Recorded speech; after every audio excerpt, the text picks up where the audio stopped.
Okay, so in this problem set, we are still working with production function for a typical firm, but this time we expose that firm to the assumptions of perfect competition. So we start by examining the firm's total cost function, which is given by 50 plus 25q minus 8q squared plus q cubed. So if you remember, a typical cost function looks, well, first we started with the production function. And when it came to production, we converted an input factor like labor into output, and then we got a typical S-shaped production function which looked something like this. The total cost function can be derived from the production function, even though it's a little bit tricky as we have seen in the previous video. But what we do now is we convert the output into total cost, and for the total cost we know there is fixed cost. In this case the 50 is the fixed cost, and then on top we have the total variable cost, and that looks something like this. So okay, so draw the total cost function, the marginal cost, the average total cost. Okay, so first of all, what do we need to do? We need to derive the marginal cost function. So what is the marginal cost function? The marginal cost function in mathematical terms is the first derivative of the total cost function with respect to q. Okay, so then what do we get? Well, 50 becomes a 0, there's no q. The 25q becomes 25 minus 8q squared derived is minus 16q,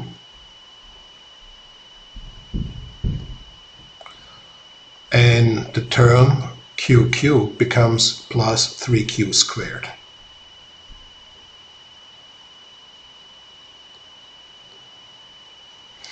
Okay, so that's the marginal cost function.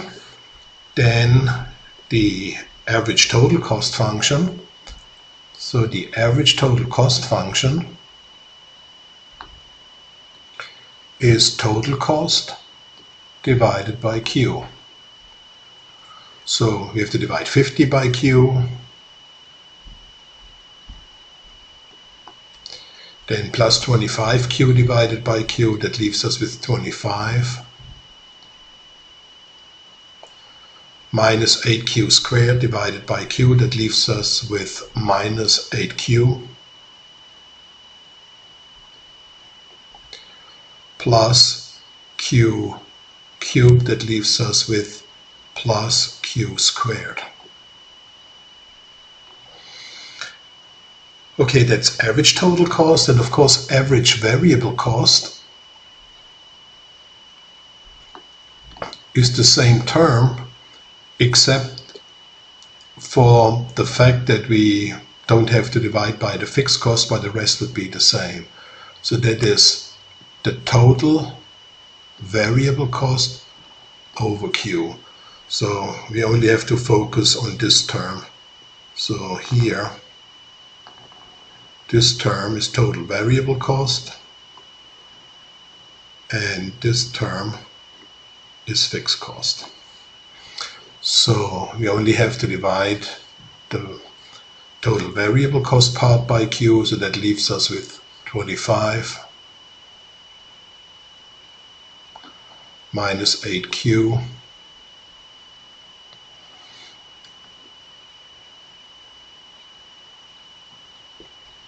plus q squared.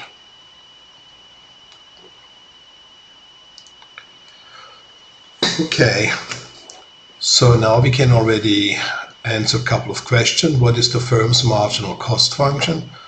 Okay, that should be 25 minus 16q plus 3q squared, so that is A.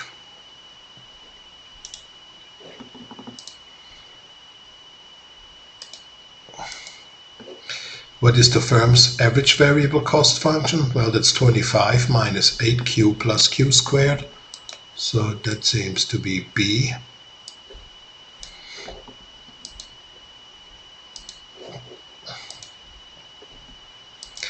And what is the firm's average total cost function? So that's the one in the middle. That's 50 over q plus 25 minus 8q plus q squared. So that is C.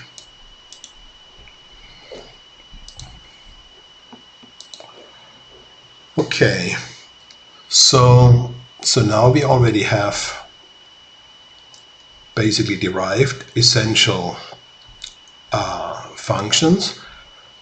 And in the next question 4,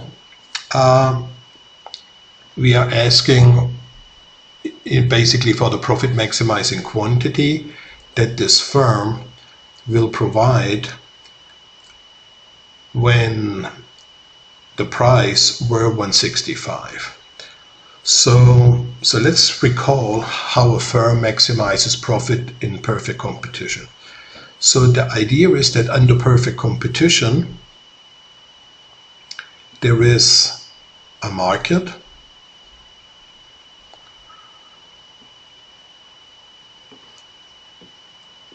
and in that market we have perfect competition, meaning many producers and consumers, no one has market power.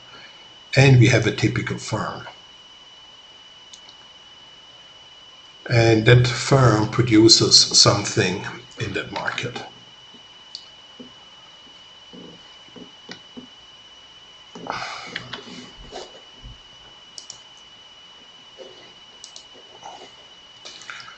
So that is Q, and I make it a small q, not a, well, okay, so here's the price.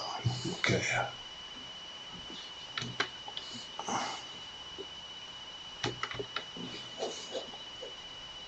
Okay, so now we are back. So here's the price too. What's wrong with my draw? Okay.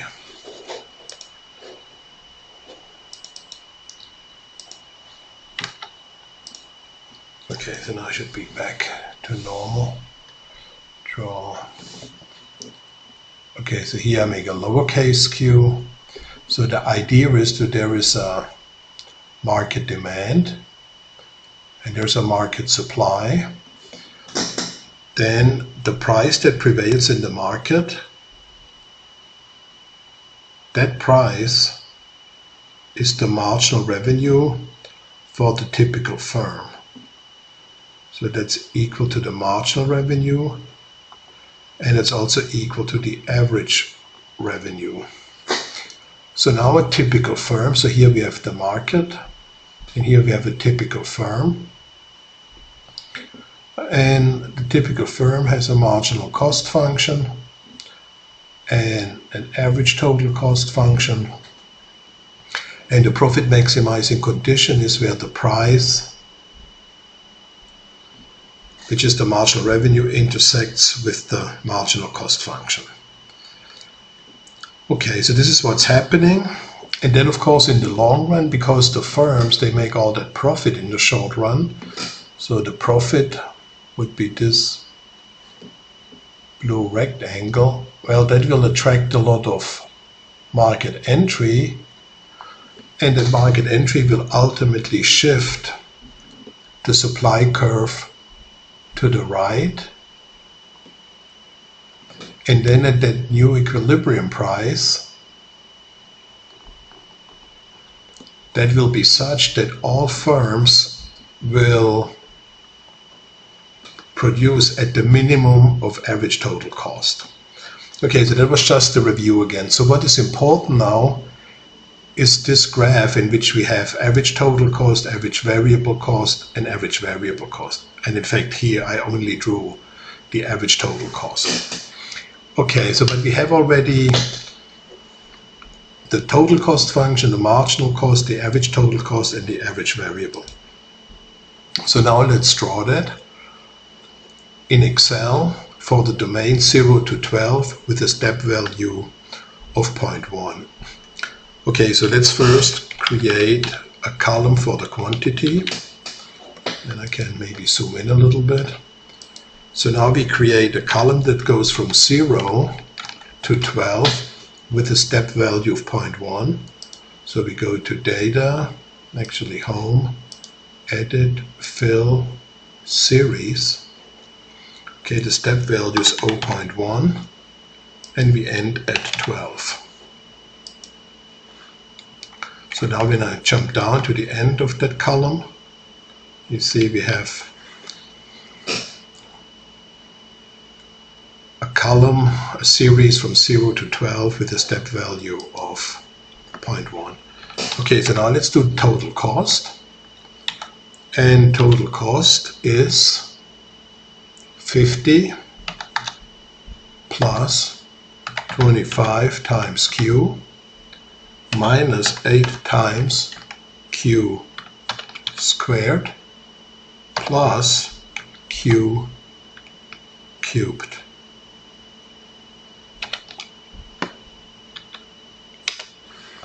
Okay, if there's no output, of course the only total cost is the fixed cost. Okay, so let's copy down that formula.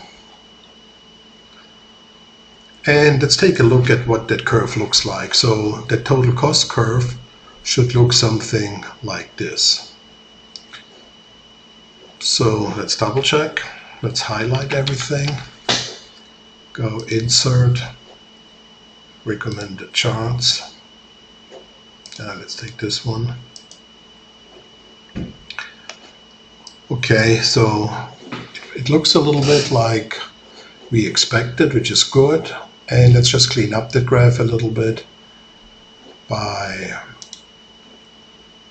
formatting the axis, making sure it's on tick marks, having the tick marks at 10, and also the labels at 10.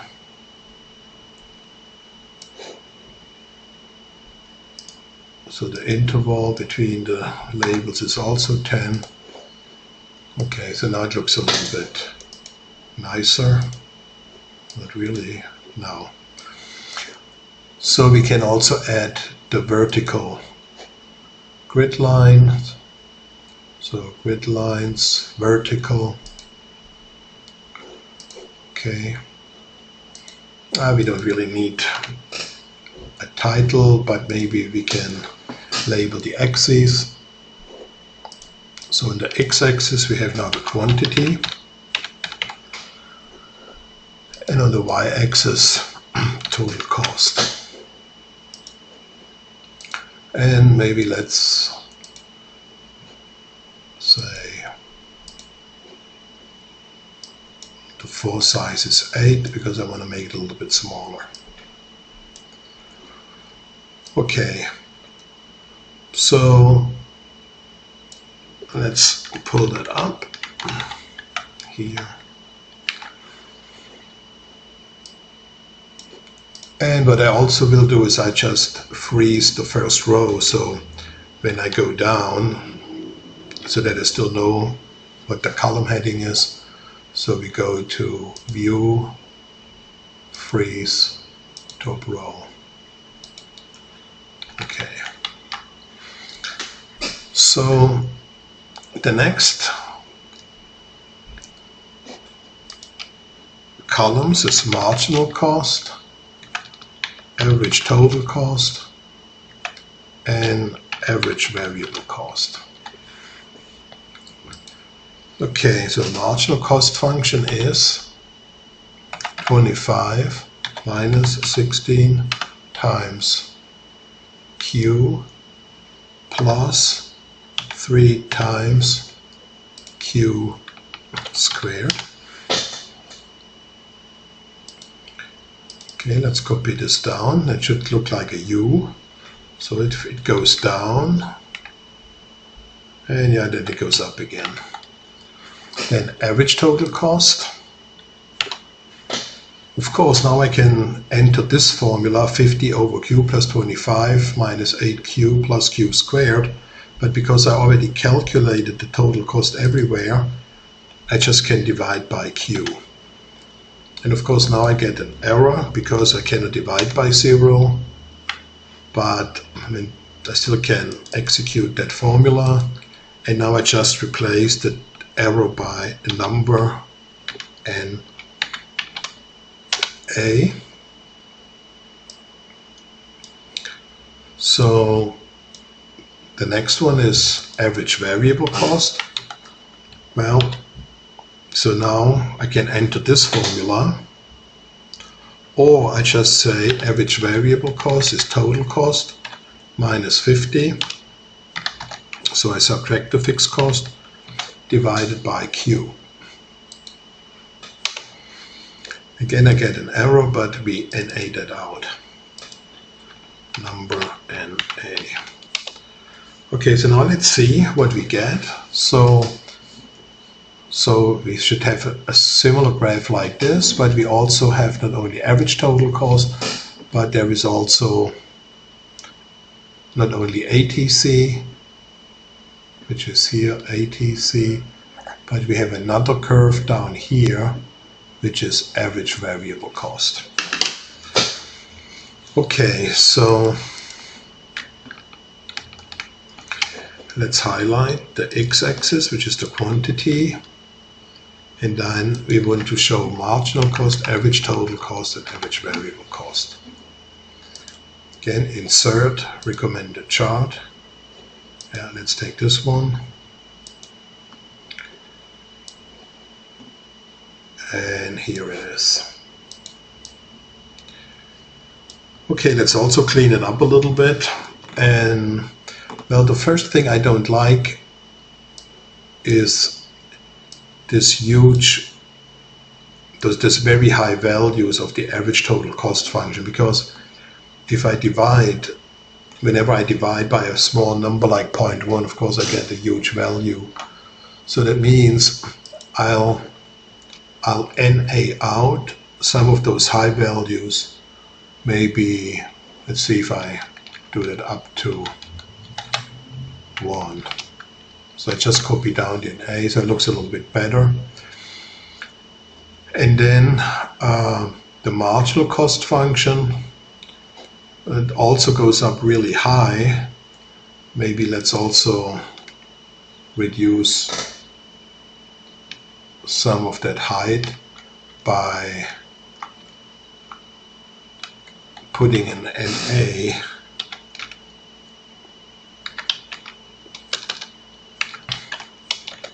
for values above 11. So, okay, and now it looks a little bit better. And it looks that maybe also NA out some of those early average variable cost values which seem to overlap with the marginal cost. Okay, so that looks a little bit better. And let's also NA out some of the marginal cost. So this is just cosmetics, but yeah, it's sometimes helpful cosmetics. Okay, so it looks a little bit better. And okay, so we don't need a title here, but let's also format the axis on tick marks. Then let's increase the interval between tick marks and between the labels. Okay. And we can add also the axis titles. Again, quantity, and here we have MC, marginal cost, average total cost, and average variable cost. Okay, so now we don't need the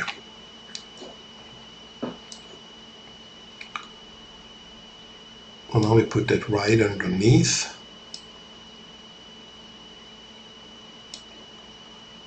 Okay, so now we have a graph that looks very familiar to us,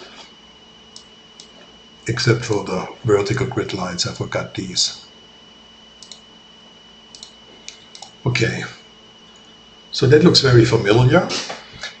And so now we know that the intersection between the price, which is the marginal revenue for a perfectly competitive firm, needs to intersect with the marginal cost function, which is here the blue one. And so I add another column for the price. And the price is presumably 165. Okay, so now I copy down the 165. And what I also do is I fit a little bit to content.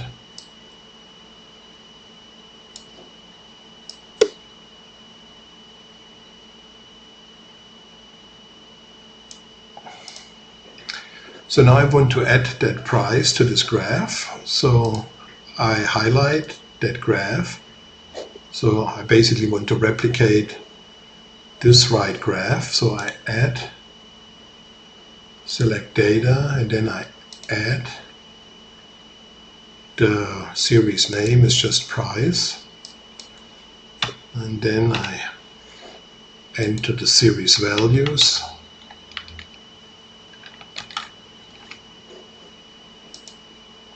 Okay, so it takes it as a category, but I need to enter the x-axis values. It starts at 0.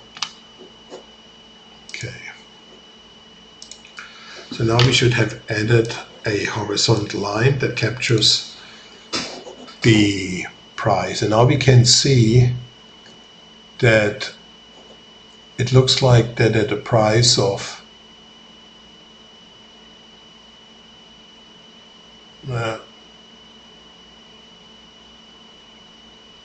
so here at the price of 10, at the price of 165 we have the value of 10. So let's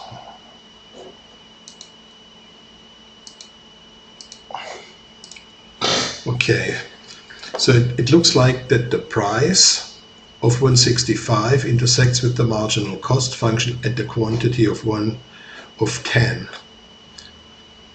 So now we can visualize that graphically. Of course, we can also look it up at the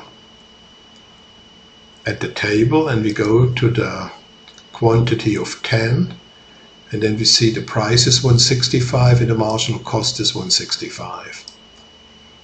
So that must be the profit maximizing quantity in the short run. But you also may want to maybe derive it mathematically. So then let's just take a look again at all our functions. Let me see if I can.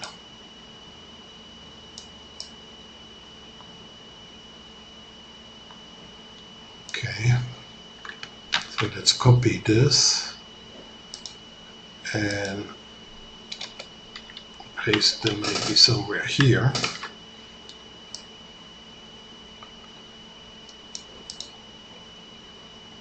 Okay.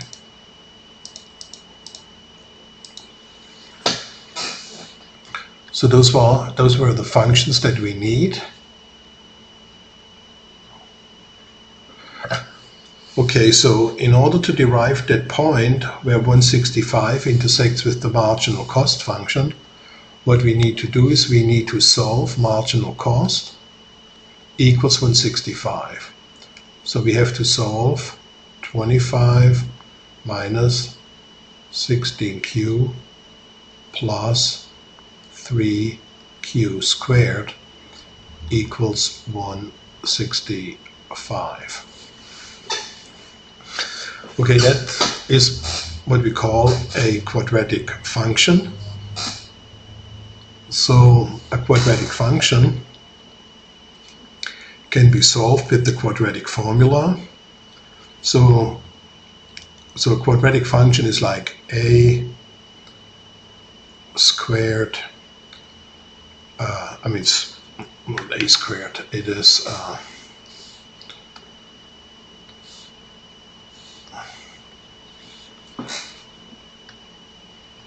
so a x squared plus bx plus a constant. If that is equal to 0, we can apply a formula, the quadratic formula, which is x1, 2, because we have two solutions,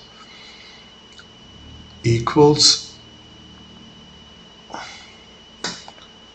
minus b plus minus the square root of b squared minus 4ac divided over 2a. Okay, so let's keep that in mind. So I can rearrange our equation to fit that condition, and then I just subtract on both sides 165. So then we get 3q squared minus 16q minus 140, because 25 minus 165 is minus 140, equals 0. Okay, so now the 3 is the A, the 16 is the B, and the 140 is the C, and we can apply that formula. Okay, so let's apply it. x1, 2 equals, okay, minus b, minus 16 is 16, plus minus the square root of b squared. B squared, 16 squared is 256. Then minus 4 times a, 4 times 3, that's negative 12. Negative 12 times negative 140 is something positive. So plus, I don't know what 12 times 140 is. Actually, I do know. It's 1,400, 1,540, 1,680.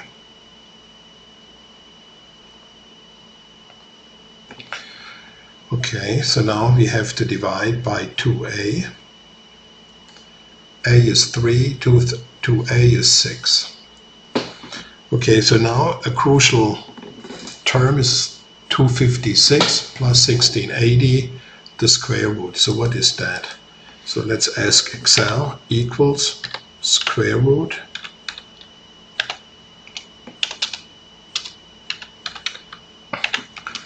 okay, the square root of 256 plus 1680. Okay, so that's 44. So now one solution is 16 minus 44. That's something negative. We cannot have an optimal negative quantity. So it's the plus that matters. So now we have 16 plus 44, that's 60. So the numerator becomes 60 and the denominator 6. So the solution is indeed 10, which we also see here. So if you want to solve a problem like this, you just can basically simulate it in Excel. You can look at the graph in Excel, or you can use algebra or calculus, or you can use the computational power of a computer. And there is something that I want to show you, which is called goal-seek. So the 10, so the answer is obviously 10. And the 10 we could have also gotten if we don't know any math. So So there's something called goal seek. It's a function in Excel, goal seek. So we have here a formula that we want to solve. So, so we rearranged this equation to 3q squared minus 16q minus 140, so we can use the quadratic formula. But let's say you even don't want to go that route and you just want to solve this equation.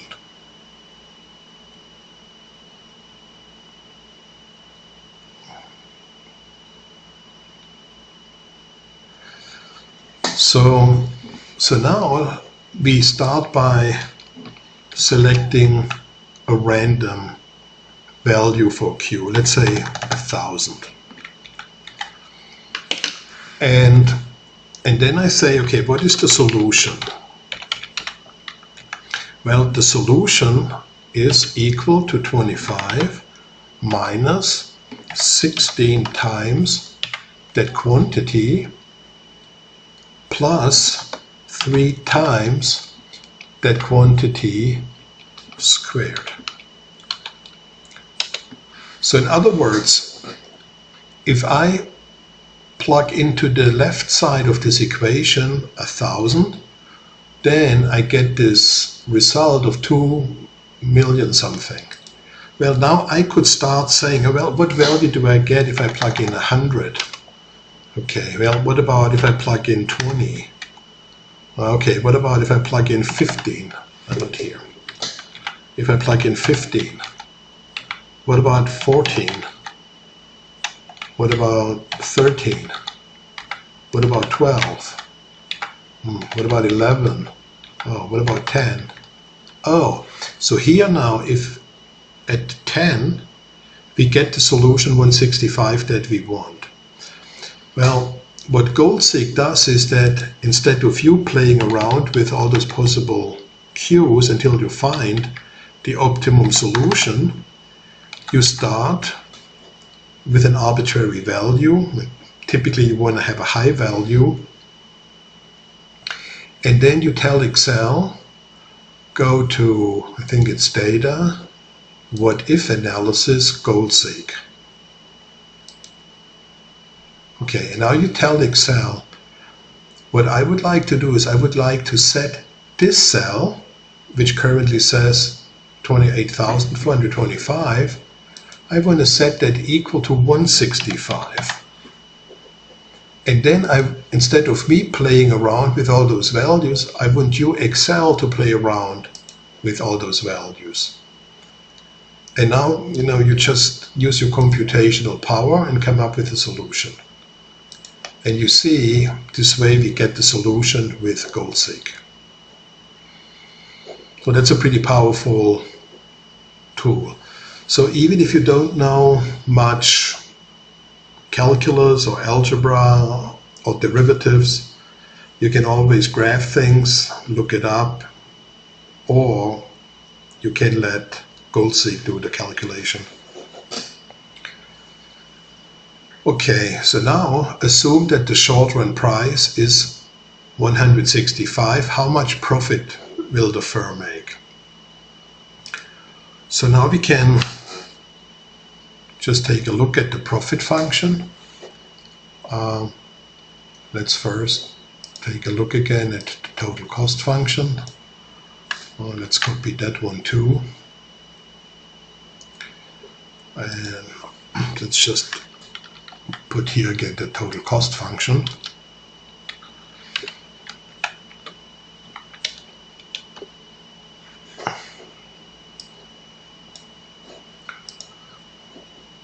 Okay, there's the total cost function. Okay, so if the quantity is 10, so first of all, profit is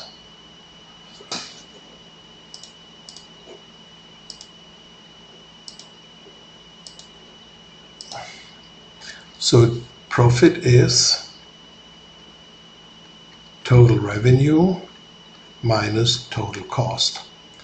Well, total revenue is the price of 165 times 10. So 165 times 10, which is 1,650. What about total cost? So total cost is 50 plus 25Q, that's 250, minus 8Q squared, Q squared, that's 100, times 8, minus 800, plus 10 cubed, 10 times 10 is 100, times 10 is 1,000, plus 1,000. So total cost is 50, 300 minus 500 plus 1,000. So that is total cost is 500. Well, then if you subtract total from total revenue, total cost, we get 1150. So the answer is 1,150. If you wanted to, you could also create here a column in Excel and call it profit. And then you would just use the same formula. You would say total revenue is equal to the 165 times the quantity minus the total cost.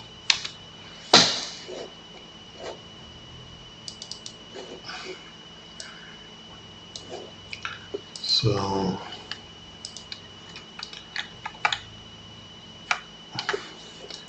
and then if you copy down that formula, you just now go to the optimum quantity, which is 10.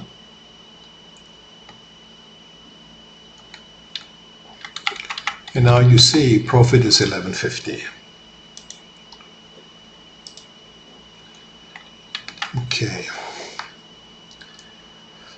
So the next question is, what will be the long run equilibrium price in the market? Okay, well, the short answer is the long run equilibrium price in the market will be the price where the average total cost is minimized. You know, in that little small graph, you know, we said that profit that prevails in the short run, that will attract market entry on a large scale. Then that market entry on a large scale pushes the supply function to the right. As a result, the price comes down, and that process will prevail until all economic profits have become eradicated and all the firms make zero economic profit. But what we need to do is, in order to figure that out, because all the firms are the same, we need to find the minimum of average total cost, with which seems to be, it's around 5, right? It's difficult to, and the value then would be 20. So it looks like that at a quantity of 2, at a quantity of 5, average total cost is minimized and the corresponding value is 20. So we can maybe also look that up here. We go to the quantity of 5, average total cost is 20, and it seems that this is a minimum. Above, it's more than 20, then it's after 5 it goes up again. But so mathematically what we need to do is we need to find the minimum of the average total cost function. Okay, so first we know that the average total cost function, I'll just write it again. The average total cost function was given by 50 over Q plus 25 minus 8q plus q squared.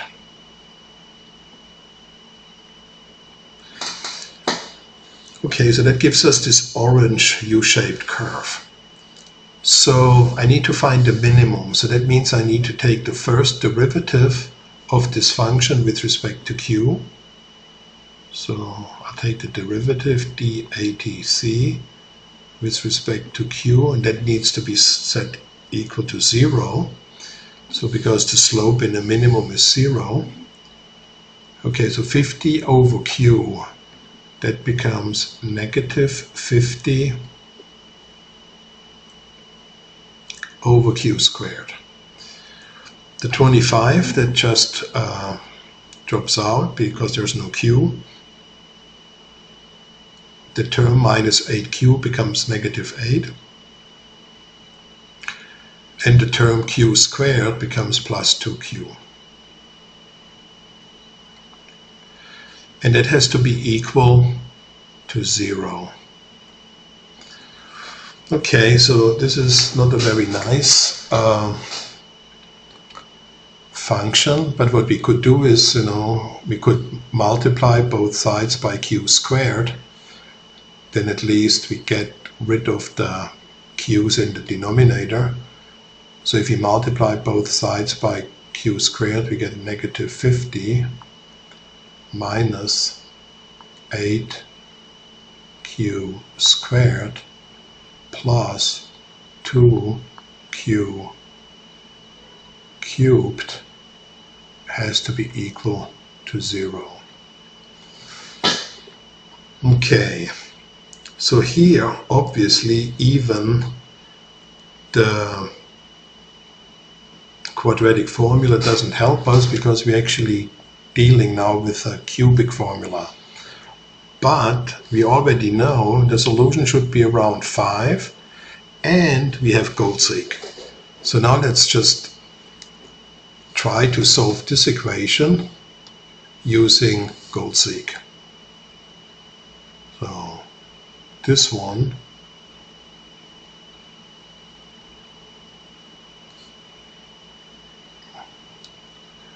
or maybe you want to write it a little bit nicer.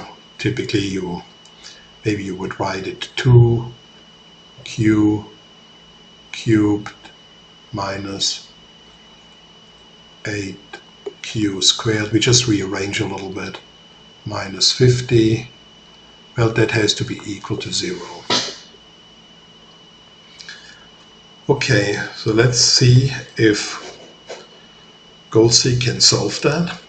So now we have a q, and let's now we initialize it again with a high value. But now, actually the formula that we use is the red one, so not this one.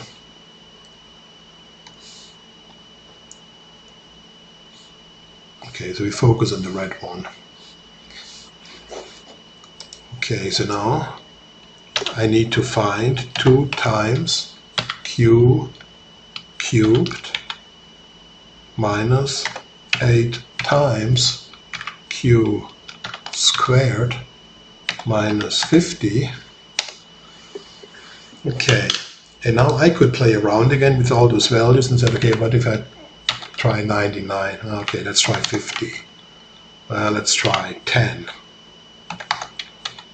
Let's try 3. Let's try 4. Let's try 5. Oh, so now we can see 5 gives us indeed the solution. But of course you don't want to play around with those million gazillion opportunities, so you initialize it and then you call goal-seek, go to data, what if analysis, goal-seek, and now you say, okay, yeah, I want to set the cell, this one, which is E7, to the value of 0 by changing always this cell. Okay, and now we get 5, and even though the solution says 0.00, that's a computer thing, it's well documented, it is 0. So I can remove some of the decimals. Okay, so now we know that at the quantity of 5, the average total cost is minimized. So that means if I plug in 5 into the average total cost function, I will get the minimum of the price that prevails in the long run. Okay, I know this will be the long run price. And average total cost is 20. So that average total cost is obtained by calculating the average total cost at the quantity of 5. Okay, so then we get 50 over 5, well, that's 10, plus 25, minus 8 times q, that's negative 40. 8 times 4 is 40, plus 25. Okay, so now we have 10, 35, minus 40, negative 5, plus 25, we indeed get 20. Okay, so that's the price that prevails in the long run.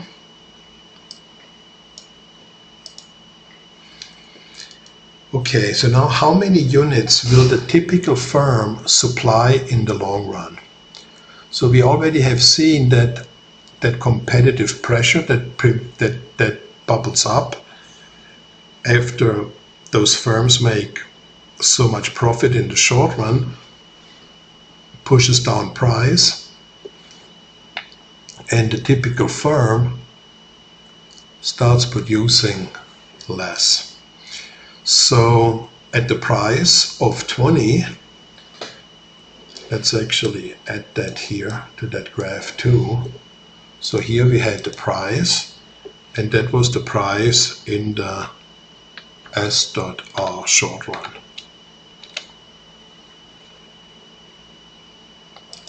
That was 165, and now let's calculate, or let's add the price in the long run. And we said that is 20.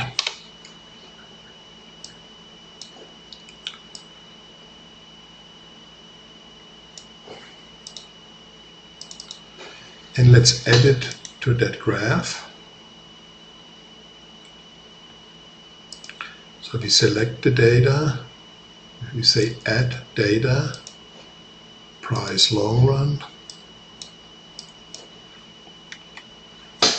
and those are the values. It's always 20, but then it's not a category, but we need to take the values that are given in the quantity column. Okay.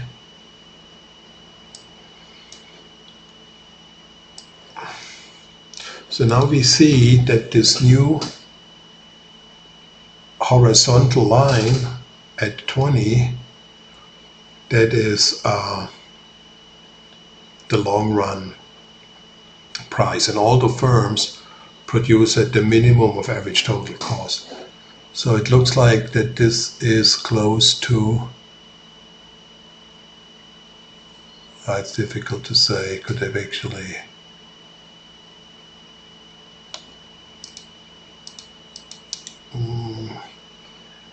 maybe we can move that chart separately, then maybe we can see it better. Okay, so it looks like the quantity is 5. Right, so now we can see it better here. Okay. So, but let's double check and let's solve using the marginal cost function. So the marginal cost was 25 minus 16q plus 3q squared.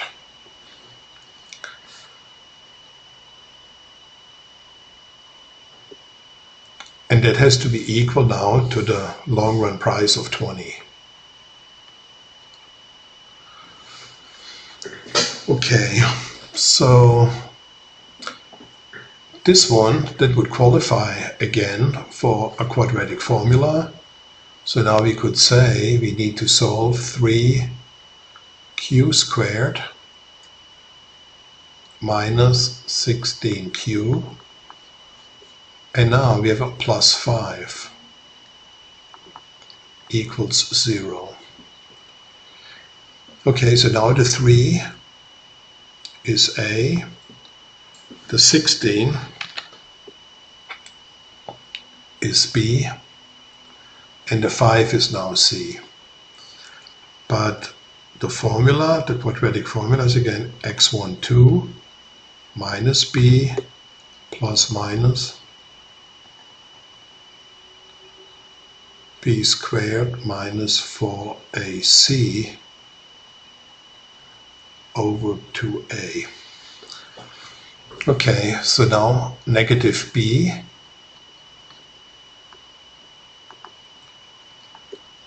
is again negative minus negative 16, so that's 16, plus minus 4a b squared, that's again 256, minus 4ac.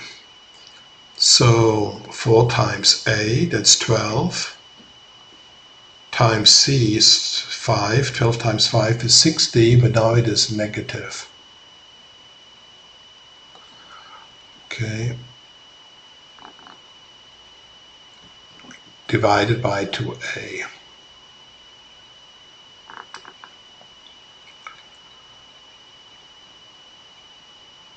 Which is 6. Okay, so this is the square root of 256 minus 60. That should be 196. And so that's the square root of minus 4ac, so equals square root of 256 minus 12, yeah, 60. So that's 14. So now we have once 16 plus 14, that's 30, 30 over 6 is 5. So one solution is 16 plus 14, that's 30 over 6, that's 5. The other one is 16 minus 14, that's 4. 16 minus 14, I mean that's 2. 2 over 6, that's 1/3. So now we can see that even though we have two solutions, the one that's relevant is the one which is here. So it looks like if we extended the marginal cost here, there would be an intersection of negative 132. So I can probably, yeah, if I just add the formula back up here, and copy, and I copy it down. So you can see there's indeed also an intersection. But as you know, the relevant supply function is it's only on the upward sloping part of the marginal cost function. So So we have to look for the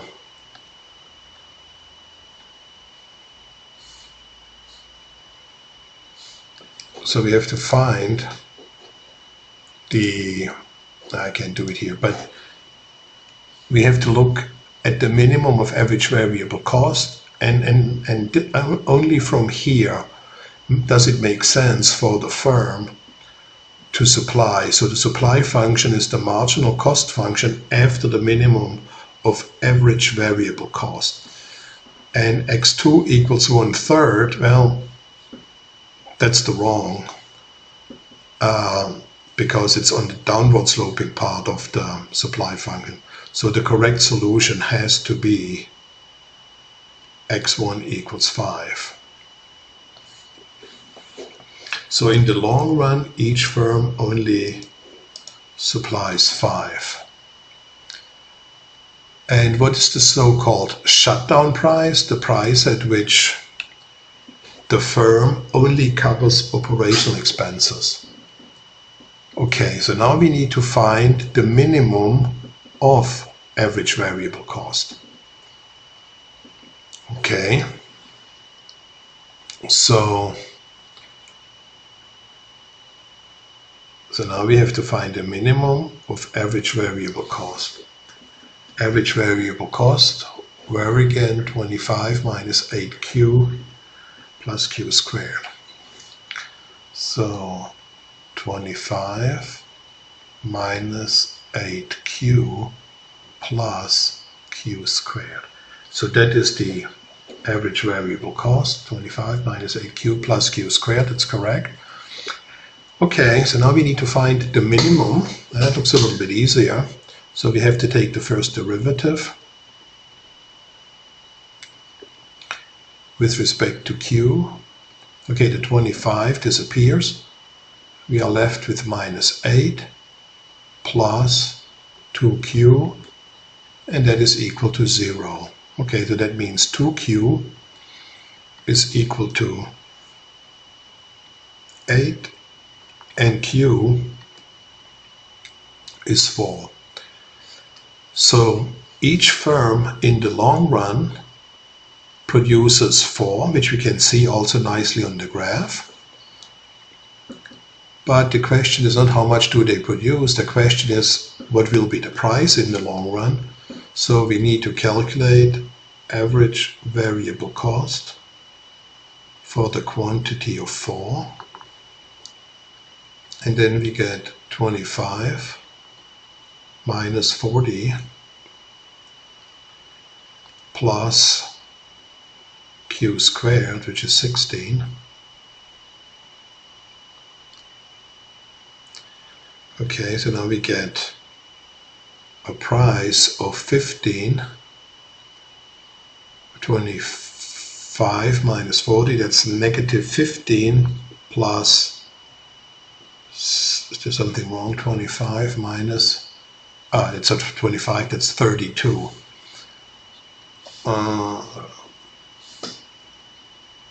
Okay, 8 times 4, that's not 40, that's 32. So 25 minus 32 plus 16. So that is negative 7 plus 16, so that is 9.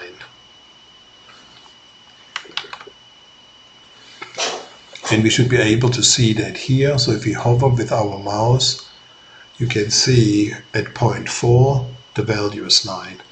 So that will be the shutdown price. So if the price ever fell below 9, those firms would have to exit the market. Okay, so I hope that clarified things, how firms operate under the assumptions of perfect competition. And yeah, then in the next video we just continue with expanding the analysis of perfect competition by bringing in more firms and also aggregating supply functions. But we do that in the next video, so I hope to see you there.